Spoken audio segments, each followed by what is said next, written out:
Good day, everyone, and welcome to our Startup Talk. My name is Kathleen Martinez. I'm one of the founding partners of Startup Venture Capital in Singapore, and today I look forward to interviewing an inspirational startup leader in the Logitech industry. Let us all welcome the founder and chief technology officer of Fleetbase, Ron Richardson. Hello, everyone. So, how's it going, Ron? Things are going good. Being a productive day. I want to thank you for having me on the for an interview. But yeah, everything's good. Okay, so I would like to jump now to our first question, and I hope that uh, you can answer these important questions because you have fans after our Zoom meeting the past few weeks. So I have been following the updates of Fleetbase, and I would say you are doing great. And it's admirable how you and your team have achieved successful milestone in Logitech. Could you please share with us about your design and tech process? Yes. So for our design and tech process is going to be a little bit different than most tech companies, software companies, because we are API first platform. So a little bit about Fleetbase is an API first logistics platform. So with that, since we're API first, we don't have a standard UI design process. The first thing we did when building up Fleetbase was designing an API. So we used basic REST principles, but the main idea behind the Fleetbase API is to make it semantical as possible, meaning easy to read and understand for developers to build up on the logistics API. So, for example, we have endpoints that would make logical sense, like simply telling an order to dispatch or attach an item to an order. We have semantical functions. So that's more of our design process. The UI UX for our product came later, and it was based on a lot of the feedback we got from actually working with logistics and traditional companies, the things that they are used to seeing, but we decided to provide a more modern interface on top of their requirements. So if you do go and see the Fleetbase UI for the console, it's a hybrid of what traditional businesses are used to and modern UI UX. Wow, that's a lot of work, and I can see the complexity of it.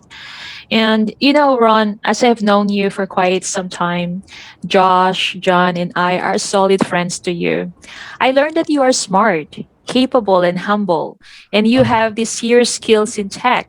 May I ask why you considered working in Logitech and why not in blockchain or other tech genres?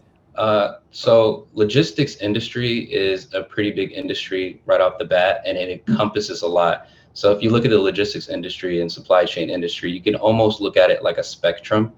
So it doesn't mean that we aren't able to, move or build in these blockchain or whatever new technology space that comes up. The real reason that I got into, or we got into logistics specifically, was to solve a problem, which is there is no developer tools or frameworks when it comes to building on demand or logistics or logistics e-commerce apps. Everything has to be built from the ground up. So we wanted to pioneer here and build a solid framework that anyone can easily tap into and expedite their build outs. We're seeing this a lot in the e-commerce industry, Mhm. and we think it will work the same way in the logistics industry, mostly, especially since on demand is becoming bigger since COVID. Mhm. Um, but on blockchain, we actually are moving into blockchain. So there will be a blockchain on Fleetbase. Wow. So one of the things we did when we built out Fleetbase is we made it modular so that different modules can be loaded into it, like plugins, and different companies and vendors can also build their own modules into Fleetbase. Mhm. Uh, so that's pretty much it. Is that we wanted to build this framework, and logistics industry is big enough that we can also move into these other side industries or spectrums of it, like warehousing. Wow, sounds like you guys are changer, and I'm really excited for you. I am sure that Fleetbase will go beyond borders and know that we are here to support you. When it happens, I can imagine that Fleetbase will require more team leaders. As the founding partner of Fleetbase yourself, what do you look for qualities and skills of a new partner or partners to join you, and why it is important for Logitech? All right, so we have a lot. I have a lot to say here on partners, just because of our past experience. Fleetbase has been around for 3 years, and in that time, we've partnered with other companies, traditional companies, tech companies. We've gone through different hiring flows and processes. So this is something that is evolving till now, that we are working to improve so that we don't have bad partnerships, or we want to make sure that everyone we work with is on the same page.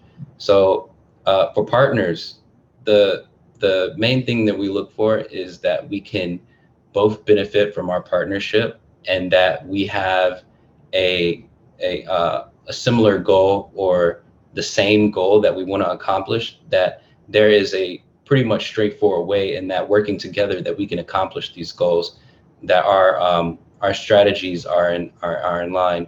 And when it comes to our hiring process, this is something that is still being developed, and is to make sure that because hiring for logistics tech is not easy as hiring for regular tech, because there's a lot of, you know, words and semantics and lingo, and things that that developer or tech person would have to know about logistics, especially when you're part half your market is a traditional business, and they're not, most of it is not digital. They're not digitalized, or they're not used to tech at all. So we really look for people who have unique skills, in that they understand tech, and that they understand the mindset of traditional um, business folk. So this is one of the biggest things that we look for, is that they're able to understand um, traditional business mindset, at least for us. And obviously the important factors of, hard work, uh, uh, being a self starter, Mhm. basically being able to take responsibility, or take charge or ownership of whatever they're working on. So these are traits that we definitely look for in people that we want to partner with, or work with, Mhm. or hire, and blockchain, and you know Mhm. so there's a lot of fun to be had with what we're building up. Do they need um, to be in Singapore, or is it okay if they are based overseas? it's definitely okay for overseas. The way things are going right now, everything's going remote, and you don't want to limit yourself to just people locally as Mhm. well. There's definitely a lot of great talent around the world, and you don't want to you know blind yourself to that. For example, our DevOps lead DevOps guy, he's in New Zealand, and Mhm. I believe that he's one of the best DevOps uh, engineers out there. So yeah, definitely go remote. Okay, has your role changed since you have been in the company, or are you always been the CTO?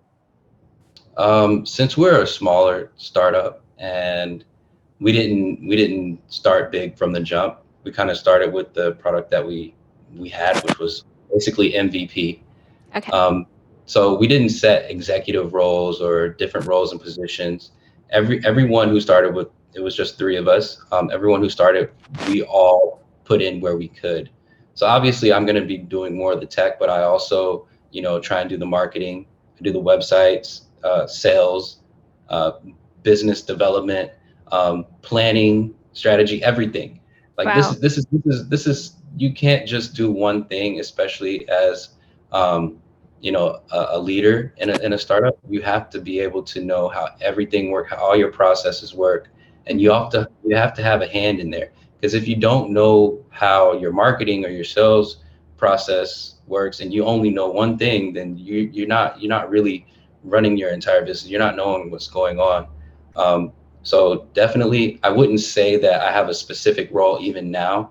Mm-hmm. I say that we try and do as much as possible, and we try and be in the know, because it trickles down and it affects everything. Even when you're doing um, your business relationships, they're going to expect you to know everything your other partners know, Mm-hmm. you know, and you also want to be able to provide a different perspective on different vectors in Mm-hmm. your business planning Mm-hmm. that maybe they might not see. So it's always good to, um, you know, be basically the Swiss Army knife. Wow. Everyone's a Swiss Army knife. Many startups founding team talk about strategy, skills, raising capital, and many other things. But sometimes we forget to discuss the fun part, the struggles, and the sacrifices we make. Could you please tell us your biggest lessons in doing business with your team, and so our audience will learn from you? Building a business, and I think this goes for any business, just not tech, is that you will fail and there will be failures. And it's just something that you have to endure, especially if it's not the end of your business. You have to take it with strides. You have to be able to learn from that. And things can become stressful when you're put in a situation where you feel like things might not work out, or things aren't going well at that point in time, or you've Mm-hmm. got yourself into a bad contract or whatever it may be, because that's just the nature of business.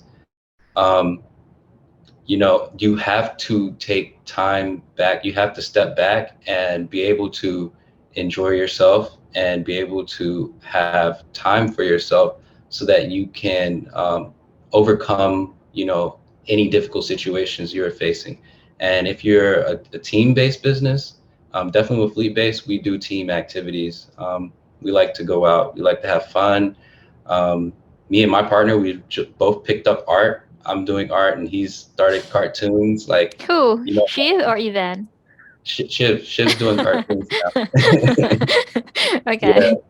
So we really try and make sure that 100% we're just not like fleet based this, business that, because it does take a toll on you mentally and everything. So um, definitely go out and have fun and don't stress over everything. And then, also accept that there will be failures. And I mean, building a company, there's always going to be failures, and that's just part of it.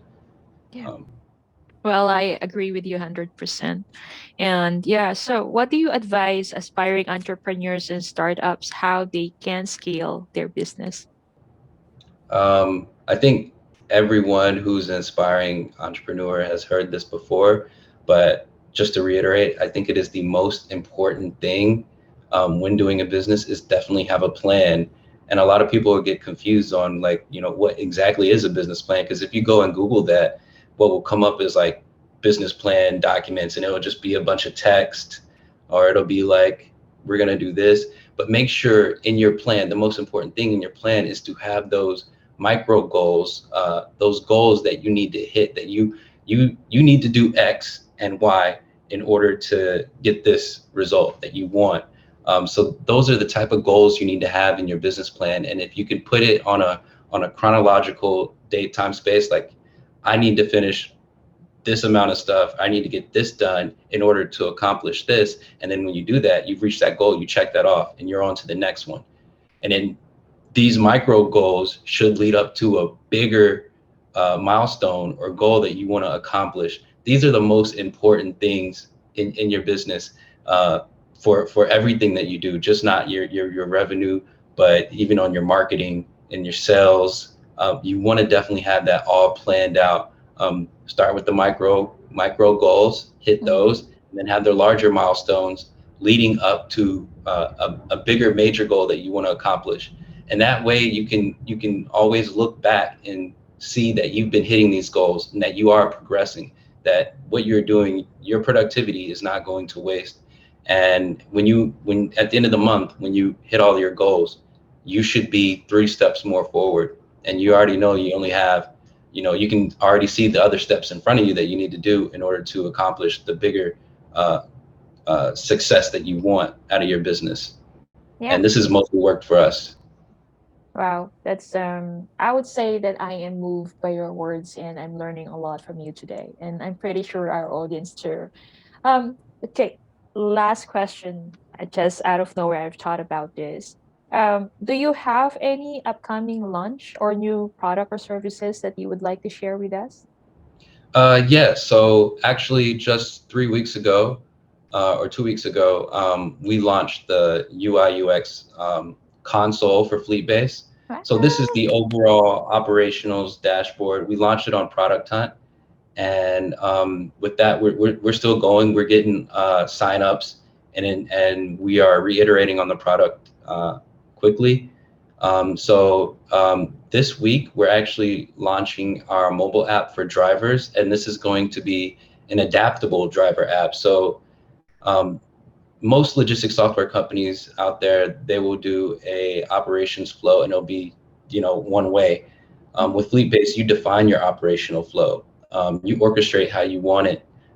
That means your activity, your proof of delivery, what documents, things that are triggered, and the mobile app will adapt to it. So if you're doing a food delivery app or business, the mobile app will adapt to that so that it is food delivery specific. If you're Mhm. doing haulage, like shipping containers, it will Mhm. adapt to that as well. So that mobile app is launching, and coming up, I mentioned the blockchain before. There Mhm. will be a fleet-based blockchain that will start development and hoping to launch before the end of the year or early next year.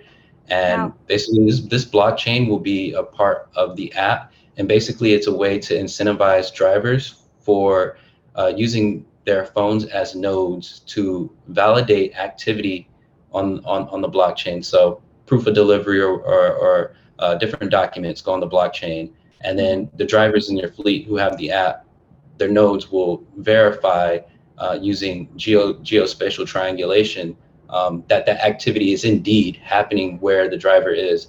So this is a blockchain that we are working on Wow. that's going to come out soon.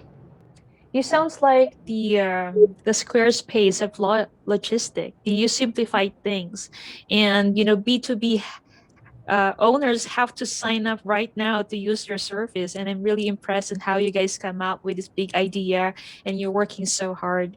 So I would like to thank you, Ron, and Fleetbase team for giving us insightful advice in running a business. You take your time out of your busy and personal professional schedule. It means a lot to start a venture.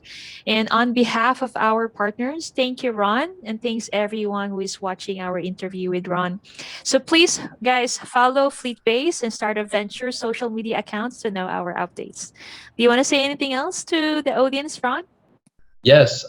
So Google Fleetbase, look us up, check out our website, follow us on Twitter, Fleetbase_IO. Our Instagram, we're trying to build up a social media presence because since our launch, we really are trying to build up our social media presence. So it Let me means a help lot. you guys. Let me help you in the Instagram. I'm the Instagram girl.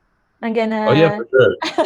I'm gonna do it for you guys for free because you guys are my friends. I'm gonna ask the influencer to give you reviews and take photos of your app. So let's see how we can collab to help each other. Okay, that sounds awesome. Uh, that's all I had, and thanks for having me. Okay. Uh, Thank you guys and thank you, Ron. Bye bye. okay, bye bye.